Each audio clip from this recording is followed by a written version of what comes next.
Since deregulation in 1980, the business landscape of trucking has gradually been changing.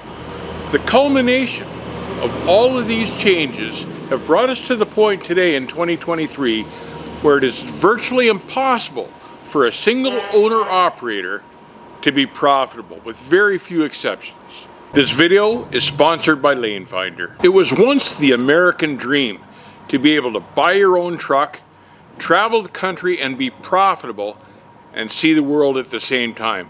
Today, because of all the changes in trucking, that has become virtually impossible, and the argument can be made that it is more profitable and far less risky now to be a company driver for a good fleet rather than buy your own truck and try to be an owner-operator. What are the changes that have occurred since deregulation? Number one, the price of fuel. Since deregulation in 1980, the price of diesel fuel in 1980 was about 80 cents a gallon. Last year we saw $6 a gallon in California. Now the price of diesel has come down since then, but now it's started on its way back again, up. And we'll never see affordable cheap diesel again. Number two, the cost of trucks. Now the manufacturers have tried very hard to keep the cost of the trucks down because the more affordable trucks are, the better their sales are. But government mandates on emissions regulation have driven the price of trucks through the roof because the manufacturers have to meet all these requirements now required by the government. And all of that costs money. Truck manufacturers and engine manufacturers have spent hundreds of millions of dollars on these emissions engines, trying to get them to work properly with varied success. But all of that cost has to be built back into the trucks so the manufacturers can recoup their losses. Number three, the shop rates. The price of the shop rates, the hourly rate, has soared, particularly since the introduction of the emissions engines. These new trucks need more attention and they need it more often, and it's becoming more and more expensive to keep them running, and all of those costs are absorbed by the guy that owns the truck. Number four, the freight rates. The freight rates are far too cheap, and that's primarily for two reasons. Number one, too many trucks in the marketplace, and number two, load brokers. So as an owner-operator, should you be able to negotiate a fair rate these days for a load or get a couple of loads, you don't have to wait too long for some mega carrier or some load broker to come along and slash that rate. Lanefinder is the ultimate job platform to help drivers find the jobs that they want.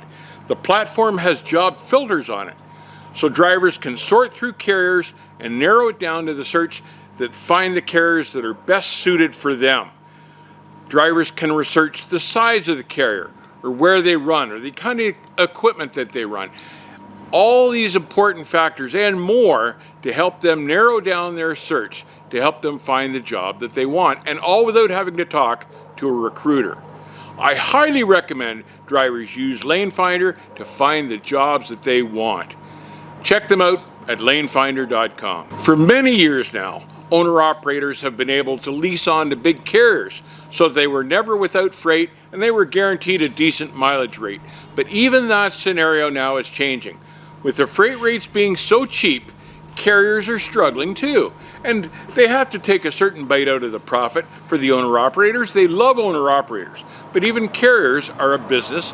They've got to survive. Trucking is a business, and they've got to take a little piece of that action too. There's not enough money left in the pot a lot of the time after hauling cheap freight to pay the owner-operator what he's worth. It is virtually impossible to run your own business when you can't control any of the costs associated with running the business. And that's to the point that we are at today. So unless you have a pre-emissions truck and you do your own wrenching, the argument for being a company driver these days is looking pretty good. Good drivers are in demand. You don't have to worry about buying a truck or paying any of the associated costs. The good fleets all have benefit packages and a pension plan or a 401k, and the argument looks pretty good to be a company driver these days rather than to risk your money on buying a truck. Also, something else that you've got to be aware of, if you're an owner-operator currently, or if you're thinking of becoming one, remember that these idiots in Washington can legislate the death of diesel trucks any time now. And they've already started. The guys in the ports are already feeling that.